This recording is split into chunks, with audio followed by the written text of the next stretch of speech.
As the sun began its descent, painting the sky in hues of orange and purple, a passenger bus meandered along the narrow roads of rural Bangladesh.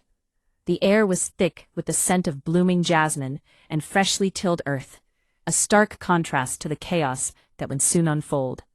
Inside the bus, passengers chattered excitedly, their laughter blending with the rhythmic hum of the engine, unaware of the impending fate that awaited them.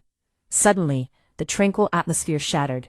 A sharp turn, a screech of tires, and the bus skidded dangerously close to the edge of the embankment. Panic erupted as the ground beneath them crumbled away, sending the bus tumbling into the murky waters below.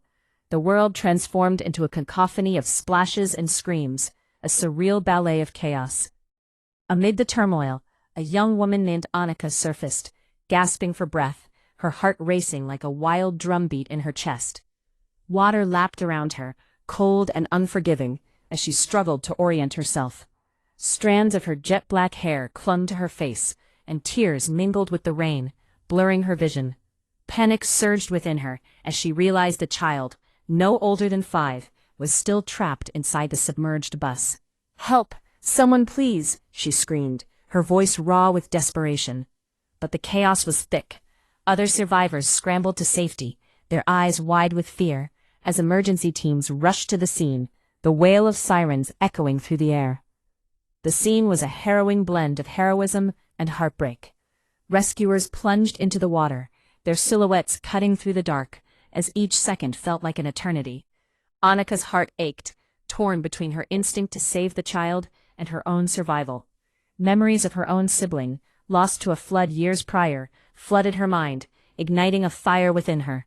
In that moment, she felt the weight of loss and love, the urgency of life pressing against her chest.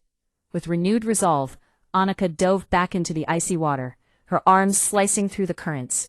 She could feel the cold gripping her, yet the warmth of hope propelled her forward. As she reached the bus, she found the child's small hand reaching through a fractured window, eyes wide with fear.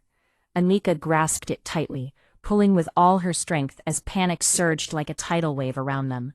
With a final heave, they emerged, gasping for air, drenched but alive.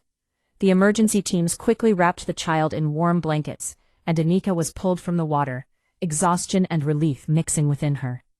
She looked around, seeing the faces of gratitude and despair, the reality of tragedy juxtaposed against the miracle of survival.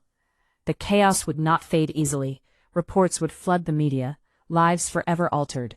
Yet, in that moment of connection, of rescuing a life, the bonds of humanity shone brightly, a reminder that even in the depths of despair, hope could rise like the sun after a storm. And as the night fell, Annika knew she would carry this experience with her, the weight of it both a burden and a beacon, guiding her through the uncertain waters of her own life.